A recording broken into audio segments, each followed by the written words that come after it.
Sejam muito bem-vindos a este vídeo que vai abordar como descomplicar a universidade incidindo nas questões da gestão de tempo no contexto da maximização do sucesso académico. Ao longo do percurso académico, gerir o tempo e lidar com as múltiplas exigências do dia a dia pode ser desafiante. Por isso, a gestão de tempo é uma competência fundamental no contexto universitário, permitindo organizar tarefas, definir prioridades e equilibrar as diferentes exigências do dia a dia de uma forma mais positiva e também mais eficaz.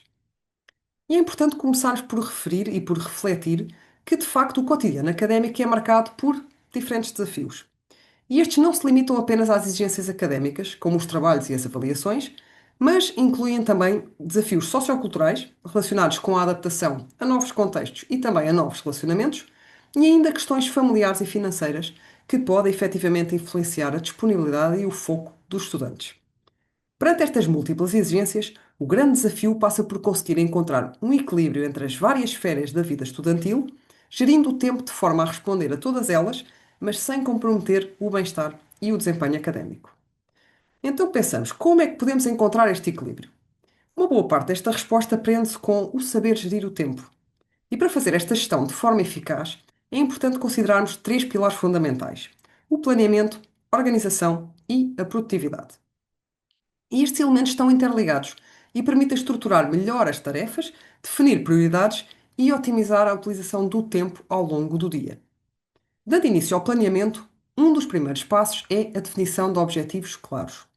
Para isso, pode ser útil recorrer ao modelo CRAVA, que é uma forma simples de definir objetivos de uma maneira mais eficaz. E este método implica que os objetivos sejam, em primeiro lugar, concretos, ou seja, específicos, detalhados, fáceis de entender e alinhados com o que se pretende alcançar. Em segundo lugar, realistas, ou seja, possíveis de alcançar com os recursos disponíveis. E, por último, avaliáveis. Portanto, devem ter um prazo definido para serem alcançados e devem permitir medir o progresso. Por exemplo, em vez de definir um objetivo vago como estudar mais, um objetivo simples, segundo o modelo Crava, poderia ser estudar 2 capítulos da disciplina de Psicologia até ao final do mês e fazer um resumo de cada um deles. Neste caso, o objetivo é concreto, porque especifica o que fazer, é realista, porque está ajustado ao tempo disponível e é avaliável, pois permite verificar facilmente se foi ou não cumprido. Depois de definirmos objetivos, é essencial sabermos priorizar tarefas. Uma ferramenta muito útil para o fazermos é utilizarmos a matriz de Eisenhower. Esta matriz permite organizar as tarefas em função da sua urgência e também da sua importância, ajudando-nos a distinguir o que é que deve ser feito imediatamente, o que é que pode ser planeado, delegado ou até mesmo, em alguns casos, eliminado. No contexto desta matriz, as tarefas organizam-se em 4 quadrantes. No primeiro ficam as tarefas urgentes e importantes, que devem ser feitas de imediato, como por exemplo estudar para uma avaliação que vamos ter no dia seguinte. No segundo estão as tarefas importantes, mas não urgentes, que devem ser planeadas e podemos pensar, por exemplo, em começar a preparar um PowerPoint para uma apresentação que vamos ter no final da próxima semana.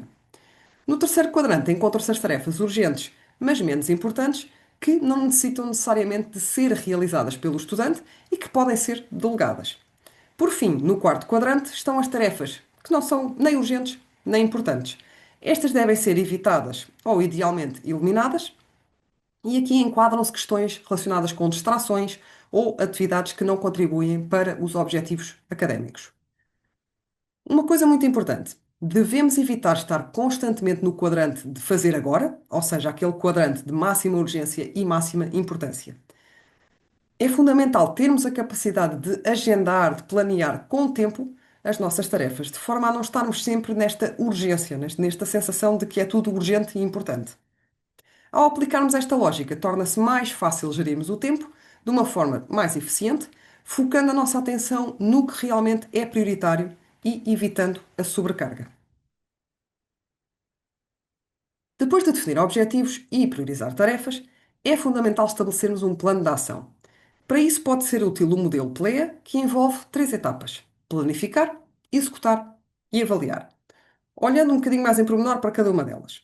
Na planificação, pensamos antes de começar a tarefa, definindo o que é que temos que fazer, quanto tempo é que vamos precisar, onde é que vamos trabalhar e que recursos vamos necessitar, tendo em conta os objetivos e as prioridades que estabelecemos.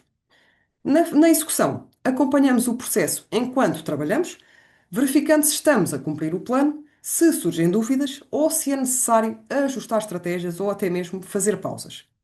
Por fim, na avaliação, refletimos depois de terminar, analisando se conseguimos cumprir as tarefas, se o tempo foi suficiente e o que é que pode ser melhorado no futuro.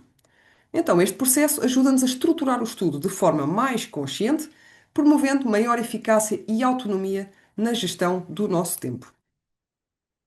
Organização é a segunda chave essencial para uma boa gestão de tempo. O sucesso académico depende também da forma como se gerem materiais e recursos, e é importante termos isto em atenção. Para melhorar a organização do estudo, existem várias ferramentas que podem ser muito úteis.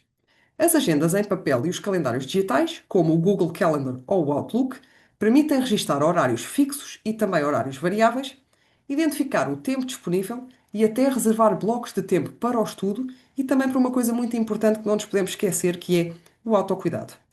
Em paralelo, os blocos de notas, post-its e aplicações de gestão de tarefas ajudam a listar atividades por prioridade, acompanhar o que é que já foi realizado e manter uma visão clara do que é que ainda falta fazer. Para além destas ferramentas, a organização do material também é um aspecto muito essencial. No caso das agendas em papel, pode ser útil usar códigos de cores para diferenciar as várias áreas da vida, como por exemplo a universidade, a família ou as questões relacionadas com a saúde. No contexto digital, e muito importante, manter as pastas e ficheiros organizados ajuda-nos a evitar perder tempo e facilita-nos o acesso à informação. Por fim, o ambiente de estudo tem um impacto direto na concentração e no rendimento. Então, este ambiente de estudo deve ter algumas características que nos ajudam a maximizar os resultados que depois vamos obter. Este deve ser um espaço bem iluminado, preferência com luz natural. Deve ter também uma temperatura adequada, nem muito quente, nem muito frio. Deve ser silencioso.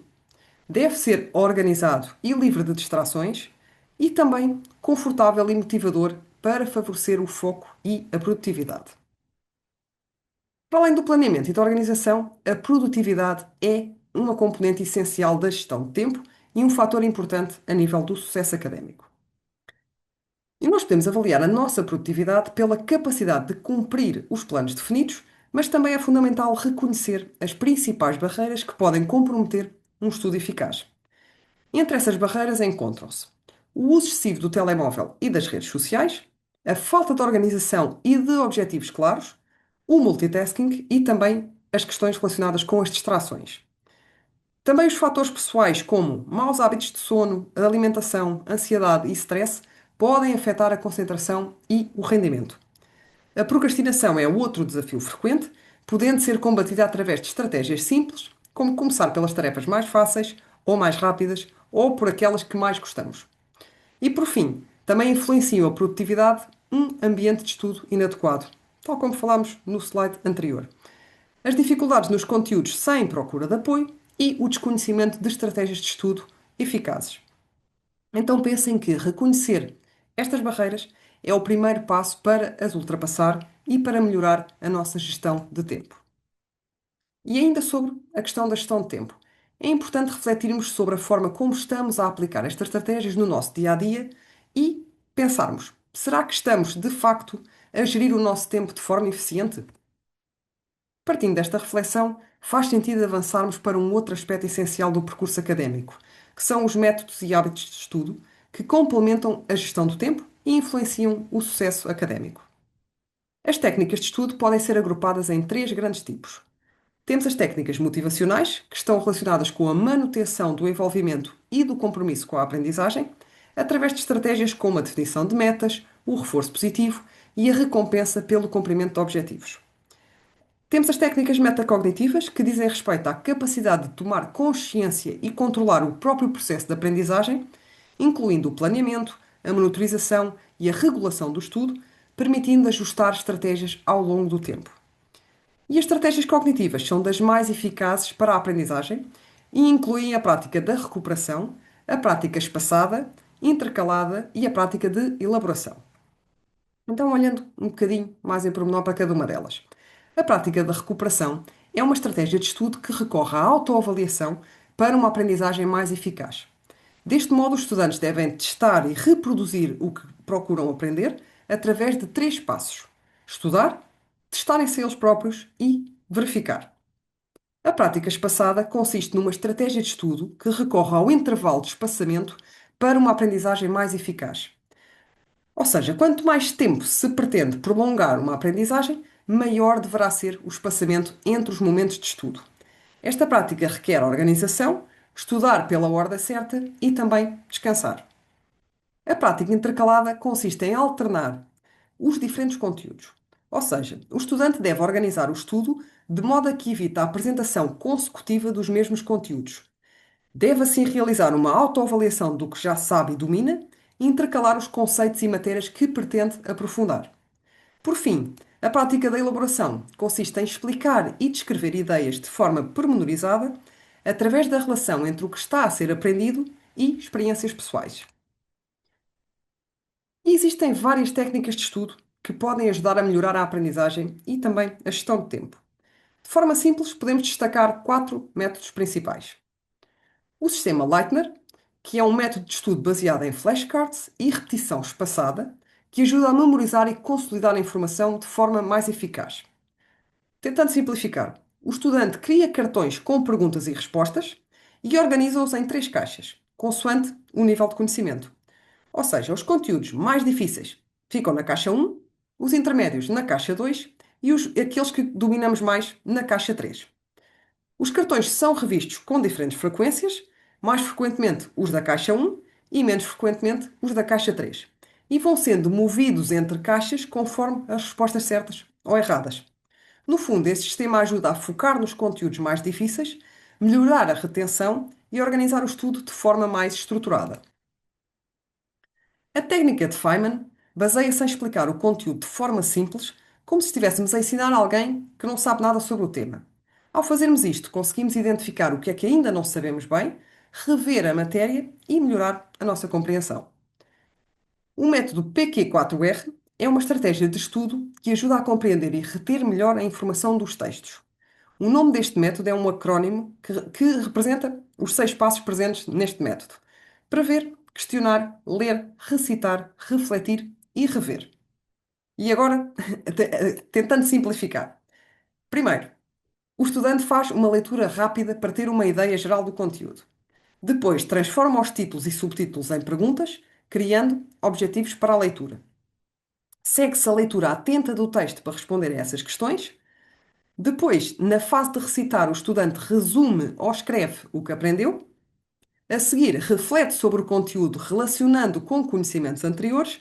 E, por fim, revê a matéria regularmente para consolidar a aprendizagem. Este método torna o estudo mais ativo, organizado e eficaz a nível da retenção da informação. Temos também o método Pomodoro, que é uma técnica de gestão de tempo que ajuda a aumentar o foco e a produtividade.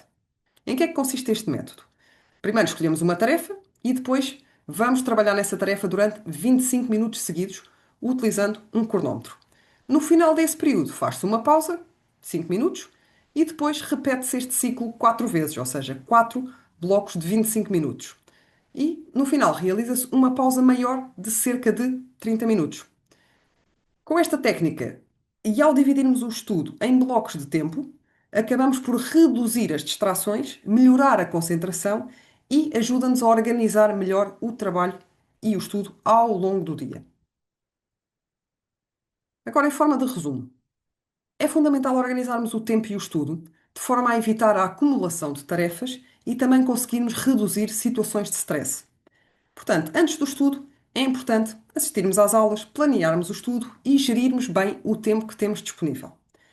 Durante o estudo, podem ser muito úteis estratégias como fazer apontamentos, esquemas, mapas mentais, lembrando que cada pessoa aprende de forma diferente e pode precisar de testar vários métodos até perceber qual ou quais funcionam melhor para si. Também é importante ir avaliando os conhecimentos para perceber o que já está consolidado e o que precisa de mais trabalho.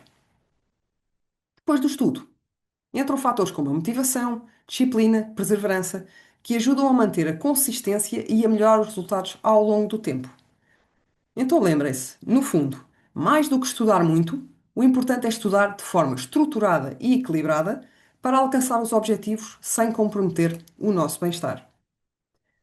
Agora, para terminar e também em jeito de resumo, o que esta imagem que vocês podem ver nos vossos ecrãs quer dizer é que o sucesso académico não depende apenas de estudar mais. Depende de vários fatores, como dormir bem, alimentar-se bem e ter um ambiente organizado. Depende também da motivação, do equilíbrio emocional para conseguirmos manter a consistência. E são estes pequenos hábitos no dia a dia que podem efetivamente fazer a diferença. Gerir o tempo é, no fundo, saber equilibrar tudo isto para maximizar o sucesso académico ao mesmo tempo que se promove o nosso bem-estar. E assim chegamos ao final deste vídeo. Muito obrigada por nos acompanharem.